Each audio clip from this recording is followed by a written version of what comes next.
Hello everyone, good morning সবাইকে। আশা করছি তোমরা ভালো আছো, আমিও ভালো আছি। তো আমি এসেছি শ্বশুর বাড়ি, আর এখন এই যে এখানে আছি রান্নাঘরে। আর রান্নাঘরে কি করছি সেটা তোমাদের সঙ্গে শেয়ার করব বলে চলে এলাম।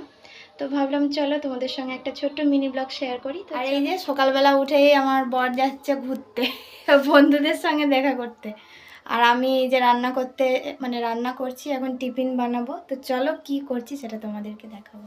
তুমি টাটা করে দাও। এই যে একটু চা বানিয়ে নিলাম, আর দেখো আমাদের রান্নাঘর থেকে বাইরের পরিবেশটা জাস্ট অসাধারণ। দেখো, আর এটা আমাদেরই পুকুর দেখা যাচ্ছে যেটা। আর আমি এই যে একটু চা বানিয়ে নিলাম, চা খাবো। তবে আগে মটরটা বসিয়ে দিই, তারপর চাটা খাবো। তোমাদের মধ্যে অনেকেই বলেছিলে যে তুমি দিদিভাই শ্বশুর বাড়ি ব্লগ দাও না কেন, তুমি কি আসো না। আমি অ্যাকচুয়ালি এখানে থাকি না। এখানে আমি রুটি করেছি, করার সময় তো আর তোমাদের সঙ্গে শেয়ার করা হয়নি, কারণ একটু তাড়াহুড়োর মধ্যে ছিলাম। সকালের খাবার সবাই খাবে। আর এই যে এখানে ঘুগনি করেছি। আর চলো তোমাদের সঙ্গে নেক্সট ব্লগে দেখা হচ্ছে খুব তাড়াতাড়ি। টাটা।